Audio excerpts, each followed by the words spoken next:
ไม่หายใจก็ตายเหมือนกันจึงว่าไม่ได้แตกต่างอะไรกัน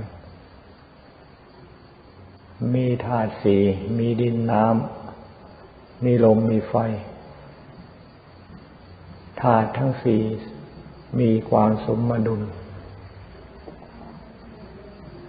แข็งแรงปกติไม่มีโรคไม่มีภัยธาตุใดธาตุหนึ่งเขามีปัญหาก็ทำให้ธาตุอื่นๆมีปัญหาไปด้วยไม่ได้แตกต่างอะไรกันมีสมัยหนึ่งบรรดากษัตริย์ ที่เรียกว่าเป็นพระญาติของพระพุทธเจ้าพากันคิดจะบวช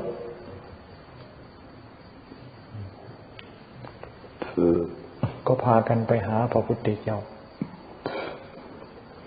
แล้วในกลุ่มพระญาตินั้นก็มีช่างกันบกก็ประจำอยู่ในหมู่กษัตริย์ตามไปเพื่อที่จะไปบวชด้วยเพราะว่าช่างกันบกก็มาคิดเจ้านายเรามีความพร้อมสมบูรณ์บริบูรณ์ทุกอย่างก็ยังสละได้ยังทิ้งได้แล้วสิ่งที่สละสิ่งที่ทิ้งนั้นเจ้านายมอบให้เราจะพอใจสิ่งที่เจ้านายเราทิ้งหรือเราจะพอใจสิ่งที่เจ้านายทิ้งเป็นสิ่งที่ถูกต้องแล้วหรือในที่สุดก็ไม่เอาไปบวชด้วยแล้วเวลาไปบวชเขาจริงๆบรรดากษัตริย์ทั้งสี่ทั้งห้านั้น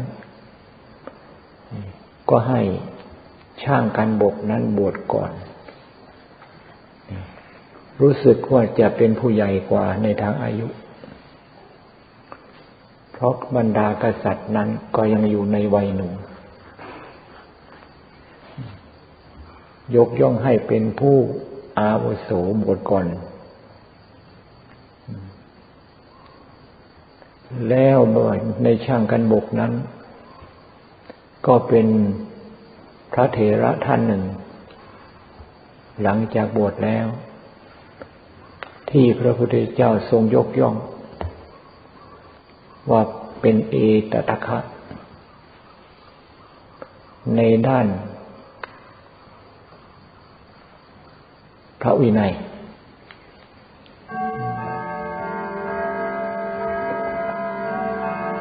แต่ในบรรดาพระเถระที่เป็นกษัตริย์ที่บวชเป็นบวชด้วยกันนั้นไม่ปรากฏว่าพระพุทธเจ้ายกย่องเป็นเอตทัคคะนี่ไปในลักษณะไหนนี่จึงว่าสภาพใจจริงๆธรรมชาติใจจริงๆเขาไม่ได้มีระดับสูงต่ำอย่างที่เราโลกสมมุติกันสภาพจิตใจทุกข์เป็นสุขเป็นดีใจเป็นเสียใจเป็นเหมือนกันหมดแล้วโดยสภาพธรรมชาติของใจรักความยุติธรรมทุกรายรักความยุติธรรมด้วยกันทั้งนั้นทุกหัวใจ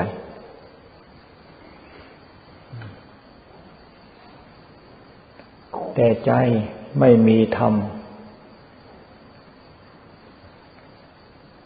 เป็นเครื่องคุ้มครองถ้าใจไม่มีธรรมที่จะทำให้ใจมีกำลังใจไม่มีความพร้อมที่จะต่อสู้ นี่อำนาจของความโลภความโกรธความหลงใจไม่มีกำลังที่จะไปต่อสู้ต่อต้านอำนาจของกิเลสตัณหาเขาชักเขาจูเขาชักชวนเขาฉุดเขาลากไปก็ต้องไปในอำนาจของเขาถ้าใจที่มีธรรมอันเกิดในการฝึกอบรมด้วยข้อปฏิบัติใจมีธรรมใจมีพลังเพราะธรรมทำให้ใจมีกำลังอำนาจของความโลภความโกรธความหลงไม่สามารถที่จะมาฉุดมาลากให้ไปตามอำนาจของเขาได้ความโลภความโกรธความหลงเขาไม่สามารถที่จะบังคับให้ไปตามความต้องการของเขานี่ธรรมชาติใจนี่เขารักความยุติธรรมรักความเป็นธรรมด้วยกันทั้งนั้นเราจะสังเกตได้นักชอบดูลิเกละครหรือภาพยนตร์อะไรก็ช่างไม่มีใครสักรายที่ชอบตัวนักเลงไม่ชอบมีใครสักคนหัวใจของใครสักรายที่ชอบตัวโกงทั้งที่ตัวพระตัวนางนั้นก็ไม่ได้คุ้นเคยเป็นญาติพี่น้องอะไรแต่ทุกคนส่วนมากพอใจและก็รักสงสารนั่นอันนี้เป็นธรรมชาติธาตุแท้ของวิจัยเขารักความยุติธรรมรักความเป็นธรรมโดยธรรมชาติแต่ถูกกิเลสมันทำให้มีอคติถูกกิเลสมันทำให้ทำไปได้ทุกอย่างโดยอำนาจของกิเลสเพราะใจไม่มีกำลังที่จะไปต่อต้านคัดค้านคำบัญชาคำสั่งของเขา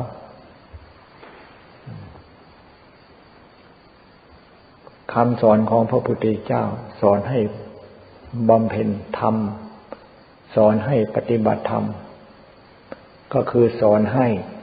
ใจมีพลังใจมีกำลังนั่นเองศรัทธาพลังศีลพลังศรัทธาพลังศีลพลังเป็นทำให้ใจมีกำลังทั้งนั้นความเพียรก็เป็นพลังสติก็เป็นพลัง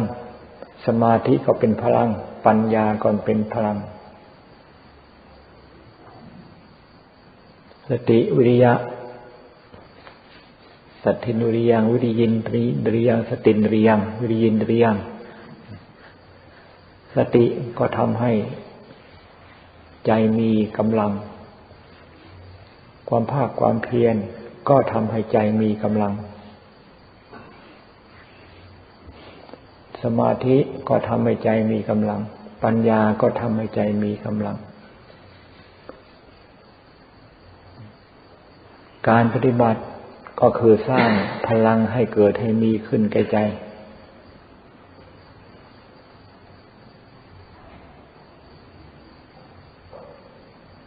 ไม่อยู่ใต้อำนาจไม่อยู่ใต้บังคับบัญชาของความหิวความกระหายของใจไม่อยู่ใต้อำนาจความหิวความกระหายของกิเลสที่มาบัญชาจิตใจใจมีกำลังแล้วเขาไม่สามารถที่จะบัญชาได้ตามความประสงค์ของเขา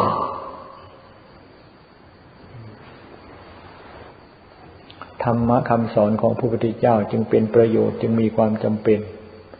ที่จะต้องปฏิบัติโดยกันทุกคนเหมือนกับคนเกิดมามีความจำเป็นจะต้องรับประทานอาหารทั้งนั้นจะเกิดในตระกูลใดๆสมบูรณ์เข้าปลาอาหารมากมายต้องรับประทานทั้งนั้นร่างกายจึงเป็นร่างกายที่สมบูรณ์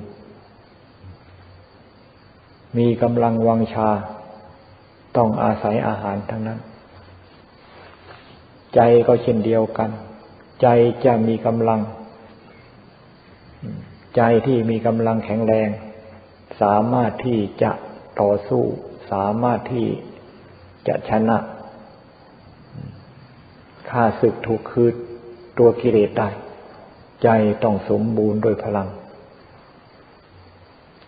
สติสมาธิปัญญาล้วนแล้วแต่เป็นพลังของใจทั้งนั้นถ้าหากว่าการบำเพ็ญเพียรพยายามจนกระทั่งสติมีความสมบูรณ์รอบสมาธิมีความแน่วแน่แข็งแกร่งมั่นคงอยู่ภายในจิตในใจพูดถึงปัญญาก็รอบคอบรอบรู้สังขารที่เป็นส่วนภายนอกสังขารที่เป็นส่วนภายในแจ่มแจ้งเขาจะมาในลักษณะไหนนี่รู้ทันรู้ชัดจะหลงตามกลมัญญาสาไถของเขาหรือของสังขารนี่ในเมื่อเป็นอย่างนี้แล้วไอ้ตัวหิวตัวกิเลสมันจะทำให้มาฉุดมาลากเป็นไปไม่ได้ไม่สามารถที่จะมาดึงมาฉุดมาลากนี่ให้ออกนอกลู่นอกทางเข้าป่าเข้าดงลงโคลนลงตมเป็นไปไม่ได้เด็ดขาดไม่มีใครสักรายต้องการที่จะเข้าป่าเข้าดงลุยโคลนลุยตมลุยน้ำมัวน้ำโคลนน้ำตมไม่มีใครต้องการแต่ก็ต้องไปจนได้ตรงไหนเป็นโคลนตรงไหนเป็นตมตรงไหนสกปรกรกรุงรังกิเลสมันหักดึงไปตรงนั้นในเมื่อเขาดึงไปตรงไหนก็จำเป็นต้องไปบัญชาไปทางไหนก็ต้องไปตามบัญชาของเขานั้นเหมือนเขาอยู่ในกำมือสัตว์โลกที่ไม่มีธรรมเป็นพลังในจิตในใจเหมือนก็อยู่ในกำมือของกิเลสตัณหาด้วยกันทั้งหมดแล้วเราท่านก็ไม่มีใครปรารถนาให้เราตกอยู่ในสภาพอยู่ในกำมือของกิเลสนั้นจึงมีความจำเป็นอย่างยิ่งที่จะต้องเพียรที่จะต้องพยายามที่จะตะเกียกตะกายนี่สร้างธรรมนี่ให้สมบูรณ์พูนสุขให้สมบูรณ์แน่นหนามั่นคงอยู่ในจิตในใจของเรานี่นักรบถ้าหากว่าแข็งแกร่งดีแล้วนี่จะหวั่นวิตกในการต่อสู้ไอ้ใกล้ก็ฆ่าศึกไม่มีผู้ที่มีจิตใจแน่นหนามั่นคงโดยอัตโดยธรรมจะหวั่นวิตกกังวลนี่ในเรื่องของข้าศึกคือตัวกิเลสไม่ได้สะทกสะท้านหวั่นไหวจึงต้องตรวจดูเสมอตรวจดูกายของเราตรวจดูใจของเราการตรวจดูกายของเราตรวจดูใจของเรานี่ล่ะเป็นการสำรวจดูธรรมของเรานี่ดูข้อปฏิบัติของเรานี่มีความบกพร่องแค่ไหนเพียงไรถ้าหากว่าเราไม่ตรวจดูมันก็เหมือนกับเรือนชานบ้านช่องของเรานี่เราไม่เหลียวดูสักทีแล้วก็จะเรียบร้อยสะอาดสะอ้านเป็นไปไม่ได้กายของเราก็ดีใจของเรานี่ปล่อยปละละเลยนี่จะเข้าถึงความเรียบร้อยสะอาดงดงามปราศจากไอ้สิ่งที่เป็นอกุศลปราศจากสิ่งแปลกปลอมจะเป็นไปไม่ได้นี่ถ้าหากว่าจะสะอาดสะอ้านสิ่งแปลกปลอมไม่มี จะต้องมีการตรวจตราอย่างดีใจของเรานี่ล่ะตรวจดูใจใจของเรานี่ล่ะตรวจดูข้อปฏิบัติทางกายทางวาจาและใจตรวจดูเสมอในขณะที่ตรวจดูนั่นล่ะเรามีสติสมบูรณ์ในขณะที่ตรวจนั่นล่ะการกระทำทางกายทางวาจาแม้แต่ทางใจของเราจะคิดไปในทางที่ไม่ถูกต้องไม่เป็นธรรมเป็นวินัยในขณะนั้นไม่คิดอันนี้ก็เป็นข้อปฏิบัติที่เราจะต้องมีการสำรวจตรวจอยู่ซ้ำบ่อยๆตรวจอยู่เสมอในเมื่อเราสำรวจตรวจอยู่เสมอความบกพร่องตรงไหนความบกพร่องตรงไหนนี่ในเมื่อเราเห็นแล้วทั้งทางกายทางวาจาและทางจิตใจเราก็พยายามแก้ไขเราก็พยายามแก้ไขเราก็พยายามแก้ไขเพราะเราเห็นจุดที่มีความจำเป็นที่จะต้องแก้ไขถ้าหากว่าเราไม่สำรวจดูนี่เราก็ยากที่จะเห็นจุดบกพร่องจุดที่ควรแก้ไขของเราได้อันนี้ท่านจึงให้สำรวมกายสำรวมใจนี่ในเมื่อมีการสำรวจตรวจอยู่เสมออย่างนี้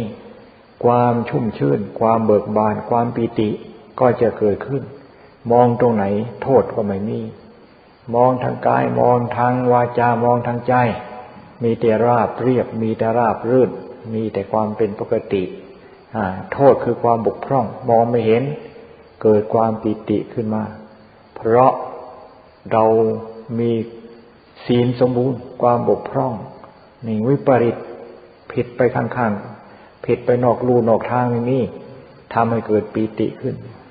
ปีติอันนี้เป็นเหตุทำให้ใจของเรานี่ใสใจของเราละเย็นทำให้ใจของเราพอใจในการที่จะมาสัมผัสเกี่ยวข้องกับใจใจของเราก็พอใจในการที่จะสัมผัสในการที่มาเกี่ยวข้องกับใจถ้าหากว่าใจของเรามีแต่ความไม่สบายไม่มีแต่ความหดหู่ปีติเบิกบานไม่มีใจของเราเกี่ยวข้องกับใจในขณะนั้นไม่สดชื่นไม่เบิกบานเหมือนกับรับประทานอาหารที่ไม่อร่อยนี่มันไม่ดูดดื่มในการรับประทานนั้นรับประทานอาหารที่อร่อยมันดูดดื่มบางทีอิ่มแล้วมันก็ยังขอเติมอีกนิดหน่อยนั่นใจของเราที่มีปิตินี่เป็นฐานที่ตั้งของสมาธิธรรมเป็นฐานที่ตั้งของสมาธิธรรมหรือองค์สมาธิธรรมเริ่มปรากฏขึ้นแล้วอาศัยศีลสมบูรณ์เป็นธรรมเครื่องอบรมสมาธิการปฏิบัติธรรมมีเหมือนกับการเดินทางไปถึงจุดนั้นจะเดินทางไหนจะเดินทางไหนนี่ก็สามารถที่จะไปถึงจุดนั้นได้ถ้าคนนั้นรู้จักทางหลายทางแล้วก็วิธีการเดินทางไปนั้นจะเดินไปด้วยเท้าหรือว่าจะขี่จักรย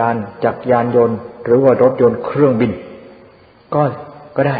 สามารถไปถึงจุดหมายปลายทางนั่นทั้งนั้นคำว่าสมาธิจิตนี่ใครจะเดินไปทางไหนเดินไปทางไหนนี่ก็สามารถที่จะเดินไปตามเส้นทางที่สะดวกในการดำเนินจิตในการปฏิบัติของเจ้าของนี่สะดวกไม่ในลักษณะไหนก็ปฏิบัติตามที่สะดวกนั้นและก็สามารถที่จะเข้าถึงสมาธิจิตสมาธิธรรมได้จึงว่าวิธีการปฏิบัติถูกทั้งนั้นถ้าหากว่ามีความพยายามมีความจริงใจในการจะทำเพื่อเข้าถึงความสงบนี่มีความพยายามพอแล้วต้องสงบได้ทั้งนั้นจะกำหนดพุทโธธัมโมสังโฆคำว่าตายกระดูกผมขนและฟันหนังเอามาบริกรรมหรือจะอะไรก็ช่างสามารถที่จะยังเข้าหาความสงบได้ทั้งนั้นไม่อย่าไปคิดว่าอันนั้นถูกอันนั้นไม่ถูกอันนั้นคดอันนั้นโค้งอันนั้นตรงอย่าไปคิดถ้าไปคิดอย่างนั้นอันนั้นล่ะจะเป็นการโค้งคานคดหรือว่าเป็นการบิดเบือนออก ไม่ให้ถุงไม่ให้ตรงเป้าจุดหมายปลายทางทีเดียวไปทางสติก็คือนี่มีความสำรวมอยู่เสมอมีสติเท่านั้นจะเป็นธรรมที่ทำให้ใจของเรามีความสำรวมขึ้นได้มีแต่สติเท่านั้นที่จะทำให้ใจของเราหลังจากสำรวมดีสำรวมแน่วแน่แล้วกลายเป็นสมาธิธรรมขึ้นได้มีแต่สติเท่านั้นในเมื่อศีลสมบูรณ์สมาธิสมบูรณ์นี่ก็ทำให้เกิดปัญญาความรอบรู้แจ่มแจ้งในจุดที่ต้องการรู้ต้องการเห็นจะวิจัยวิจารณ์ลงไปจุดไหนจุดนั้นจะเปิดเผยสภาพความเป็นจริงให้ได้รู้ได้เห็นทั้งนั้นจึงว่าสติธรรมเป็นธรรมที่มีความจำเป็นแก่ผู้ปฏิบัติธรรมทุกรายสัมมาสติขาดไม่ได้การงานภายนอกทำทางตาทำหูทางหูทำทางจมูกนี่ทำทางกายทำทางคำพูดการงานภายนอกการงานภายในนั่งอยู่เฉยๆไม่ต้องเคลื่อนไหวนั่งอยู่เฉยๆไม่ต้องเคลื่อนไหวไม่ต้องพูดไม่ต้องจ้าอะไรถึงจะเดินจงกรมเคลื่อนไหวในการเดินแต่ก็ไม่ต้องพูดอันนี้เป็นการงานภายในการงานภายในก็คือการงานภายในใจการงานภายนอกก็คือการงานที่นอกจากใจแต่ก็ต้องอาศัยใจเข้าไปเกี่ยวข้องจึงเป็นการเป็นงานถ้าหากว่าไม่มีใจเข้าไปเกี่ยวข้องการงานภายนอกจะเป็นการเป็นงานไม่ได้เหมือนกับแผ่นดินน้ำลมไฟถ้าหากว่าไม่มีหัวใจแผ่นดินน้ำลมไฟก็เป็นอย่างนั้นจะทำให้เกิดประโยชน์เกิดผลผลต้นไม้ไปก้อนหินอะไรก็ช่างถ้าหากว่าไม่มีหัวใจแล้วต้นไม้จะเป็นเรือนชานบ้านช่องไม่ได้ก้อนหินจะเป็นอิฐเป็นปูนอะไรขึ้นมาไม่ได้ต้องมีใจจึงว่าดินน้ำลมไฟเขามีส่วนรู้อะไรต้องอาศัยใจใจของเรานี่จึงมีความจำเป็นอย่างยิ่งที่จะต้องควบคุมดูแลให้ดีถ้าหากว่าควบคุมดูแลไม่ดีหรือไม่มีการควบคุมดูแลนี่ใจของเราจะเป็นอันตรายแก่เราไม่มีอะไรเป็นอันตรายแก่เรามีแต่ใจของเราที่ไม่ได้รับการอบรมจะเป็นอันตรายแก่เราใจของเรานี่แหละเป็นประโยชน์ใจของเรานี่แหละเป็นที่พึ่งแก่เราในเมื่อใจของเราได้รับการฝึกอบรมดีแล้วใจของเราได้รับการฝึกอบรมดีแล้วใจของเราเนี่ยจะเป็นหลักจิตหลักใจจะเป็นหลักที่เรียกว่าการดำเนินของเราจะไม่ผิดพลาดถ้าหากว่าใจของเราไม่รับการฝึกอบรมแล้วนี่ยากที่จะต้องนี่ดำเนินชีวิตหรือดำเนินไปให้ถูกต้องได้อดที่จะไปซ้ายไปขวาอดที่จะเข้าป่าเข้าดงและอดไปในทางที่จะเป็นภัยเป็นอันตรายไม่ได้จึงว่าการฝึกอบรมใจด้วยข้อปฏิบัติการอบรมใจด้วยศีลธรรมจึงมีความจำเป็นแก่ใจทุกรายการบำเพ็ญจิตภาวนาอย่ามุ่งแต่ให้ใจสงบอย่าไปพอใจให้ใจสงบอย่างเดียวถ้าหากก็พอใจก็ให้พอใจในการกระทำให้มากกระทำให้มากเท่าไรยิ่งพออันนั้นคือความถูกต้องถ้าหากว่าไปพอใจแต่ความสงบอย่างเดียวพอใจแต่ความสงบอย่างเดียวเราจะได้สิ่งที่ไม่ชอบใจเพราะใจของเรานี่จะสงบตลอดการไปไม่มีมันเหมือนกับการเดินทางอย่างนี้จะเดินไปนี่ไม่ให้มีแดดเดินไปไม่ให้มีฝนนี่มันเป็นไปไม่ได้ไม่เป็นไปไม่ได้มันจะต้องเจอแดดบ้างเจอฝนบ้างเหมือนกับการลงเรือไปในลำน้ำอย่างนั้นนะจะให้ทะเลมันเรียบอย่างที่เราต้องการเป็นไปไม่ได้มันจะต้องมีคลื่นมีลมมีคลื่นมีลมของเขาอย่างนั้น บางทีขึ้นลมก็มากบางสูงใหญ่บางทีขึ้นลมก็น้อยบางทีทะเลก็เรียบนี่ใจของเราทำเหมือนเรือนี่คลื่นจะเรียบเราก็อยู่เหนือน้ำนี่คลื่นจะน้อยคลื่นจะใหญ่เราก็อยู่เหนือคลื่นเหนือน้ำนั้นไปติดอยู่พอใจในความสงบน้ำนิ่งเวลาน้ำไม่นิ่งนั่นน่ะเราจะโดนคลื่นแล้วจะต้องโดนอย่างหลีกเลี่ยงไม่ได้จึงพอใจในการอยู่เหนือน้ำอยู่เสมอเหนือความสงบแล้วความไม่สงบมาเราก็อยู่เหนือ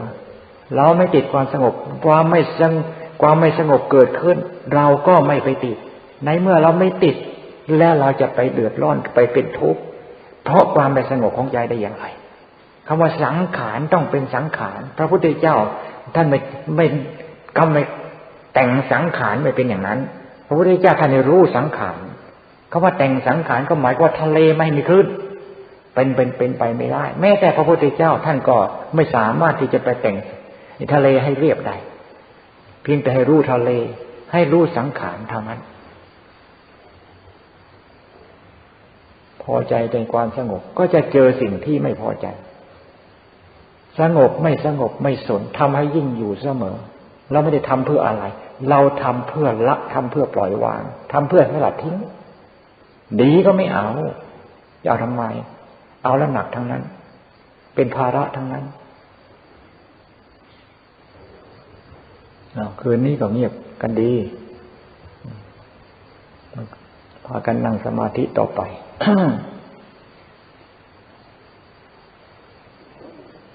ครูบาเราก็ไปเลยนะไปชมแสงสีกันหมดแล้ววันนี้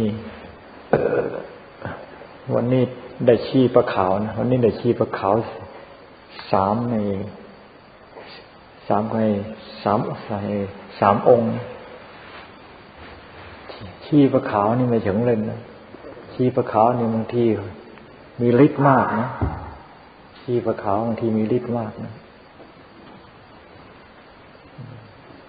ชีปลาขาวที่ใจในการอบรมดีแล้ว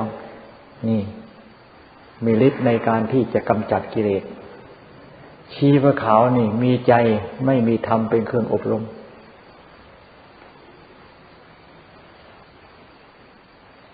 ชีปลาขาวนั่นก็ถูกกิเลสจัดการ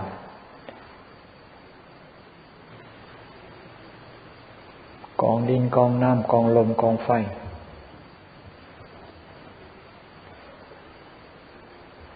กองตั้งแต่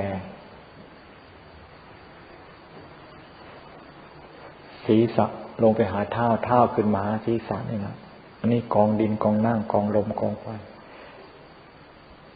ตัดคำว่ากองเราออกตั้งแต่เกิดขึ้นมาเขาเปลี่ยนแปลงมาตั้งแต่เป็นกองอันนี้ขึ้นมาเขาเปลี่ยนแปลงของเขามาตามลำดับทุกวันและทุกขณะเปลี่ยนแปลงที่ชัดก็คือว่าเปลี่ยนแปลงในการหายใจเข้าแล้วก็เปลี่ยนแปลงในการหายใจออกมีการปั้มเข้าปั้มออกปั้มเข้าปั้มออกอันนี้เขาเปลี่ยนแปลงอยู่เสมอไม่ใช่เปลี่ยนแปลงแค่เพราะการหายใจเข้าหายใจออกทุกอย่างเปลี่ยนแปลงทุกขณะไม่มีใครไปแต่งเขาเป็นของเขาเองท่านจึงว่าสังขารเขาแต่งเขาเป็นเขาเองไม่มีใครไปแต่งเขาแต่งของเขาเอง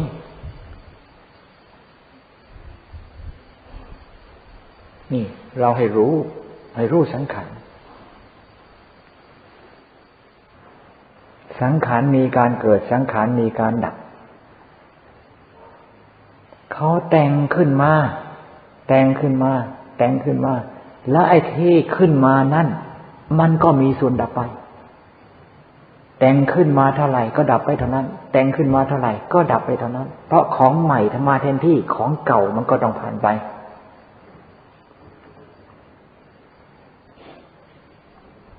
เป็นอย่างนี้มาตลอด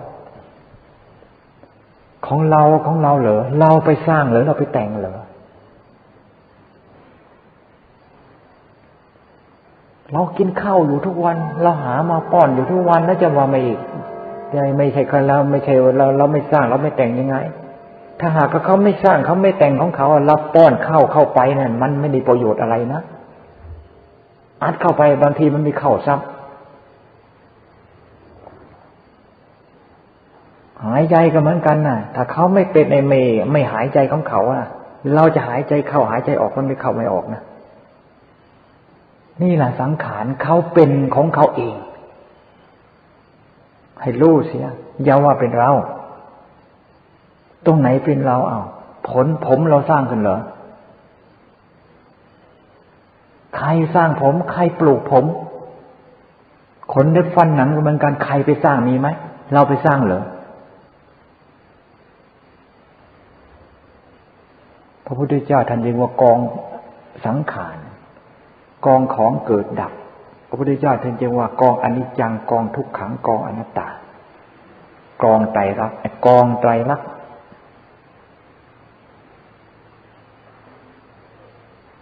กองเกิดกองแก่กองตายจึงว่าภาวนาอย่าไปมุ่งแต่ให้ใจสงบภาวนาแปลว่าทำให้เกิดขึ้นความรู้ความแจ่มแจ้งเกิดขึ้นซึ่งสติซึ่งปัญญาแต่ภาวนาก็ต้องมีสมาธิเป็นหลักถ้าหากว่าไม่มีสมาธิเป็นหลักล่ะใจจะไม่อยู่กับที่อยู่กับผมต้องมาอยู่กับคนก็ไม่อยู่กับเล็บกับฟันอยู่กับร่างกายกองดินกองเกิดกองตายมันก็ไม่ยอมอยู่จึงว่าภาวนาต้องอาศัยสมาธิเป็นหลักในเมื่อสมาธิเป็นหลักแน่นแล้วนี่เราจะเกี่ยวข้องตรงไหนเกี่ยวข้องตรงไหนเคลื่อนย้ายไปเคลื่อนไปในลักษณะไหนในกองเกิดกองตายนี้ล้วนแล้วแต่ที่จะเป็นประโยชน์ในการเคลื่อนย้ายในการเคลื่อนไปทั้งนั้นแยบคายคำว่าแยบคายนี่เคลื่อนไปทางไหนแยบคายตามที่ใจเคลื่อนไปนั้นการที่เคลื่อนเขาไปเกี่ยวข้องนั้นสิ่งเหล่านี้ล้วนแต่เป็นอาหารเกี่ยวข้องสายสัมผัสเท่าไรยิ่งทำให้อิ่มทำให้เบิกบานชุ่มชื่นมีกำลังสิ่งเหล่านี้เหมือนกับหินมีดนี่มันคมเพราะหินคำว่าสติปัญญามีความคมมีความแหลมความคมนี่ต้องอาศัยหินกองเกิดของแก่ของตายดินน้ำลมไฟอันนี้ล่ะคือหินที่จะรับสติรับปัญญารับจิตรับใจของเราให้แหลมให้คมเป็นสติเป็นปัญญาขึ้นมาไม่อย่างนั้นนะจิตใจของเรานี่ไม่เป็นปัญญาไม่เป็นมันจะกลายเป็นสติกลายเป็นใจที่ไม่มีคมใจที่ไม่มีคมกิเลสมันไม่กลัวดอกแต่ใจที่มีคมกิเลสมันกลัวเพราะมันเคยเจ็บตัวมาแล้วพระพุทธเจ้าท่านกิเลสมันเคยเจ็บตัวมาแล้วพระสาวกพุทธเจ้ากิเลสมันเคยเจ็บตัวมาแล้วมันกลัวถ้าหากว่าใจที่ไม่มีคมกิเลสมันก็เคยเจอมาแล้วเหมือนกันสบายมากมาลุยเลย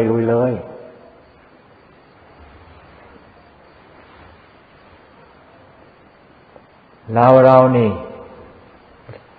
กิเลสมันกลัวหรือกิเลสมันลุยดูเอา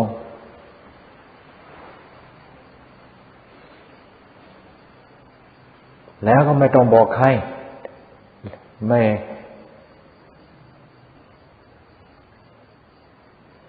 เรื่องเหล่านี้เรารู้เอาให้รู้เอง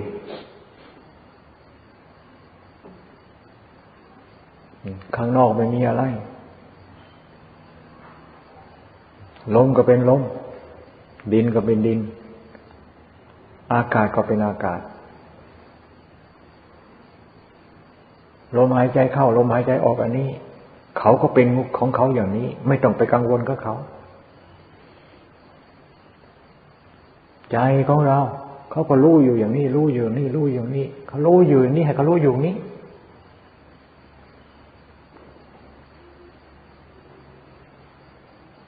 ผมขนเล็บไม่ต้องไปกังวลกับเขาเราจะกังวลหรือไม่กังวลเขาก็เป็นผมเป็นขนเป็นเล็บเป็นฟันเป็นหนังเขาก็เสื่อมไปสิ้นไปของเขาอยู่อย่างนี้แล้วในเมื่อเราเขาเป็นของเขาเองแล้วเราจะไปกังวลทำไมนี่ท่านจึงให้ปล่อยวาง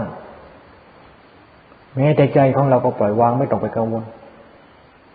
เขารู้อย่างนี้เรื่องเขาเราไม่ได้ไปแต่งเขาให้รู้มีสติอยู่กับรู้มีสติอยู่กับจิตมีสติอยู่กับจิตมีสติอย่าไปกังวลอะไรเพราะทุกสิ่งทุกอย่างกังวลมันก็ไม่ได้ผลกังวลมันยิ่งกังวลมันยิ่งเพิ่มกังวลมันยิ่งเพิ่มสับสนเราต้องการกังวลเราต้องการสับสนหรือไม่ต้องการทั้งนั้นในเมื่อเป็นอย่างนี้ล่ะปล่อยมันเลยดินน้ำลมไฟก็ปล่อยไปตามดินตามน้ำลมไฟตามธรรมชาติของเขาสังขารก็ปล่อยไปตามธรรมชาติของเขาจิตสังขารก็ปล่อยไปตามธรรมชาติของเขาใจปล่อยไปตามธรรมชาติของใจมีสติอันเดียว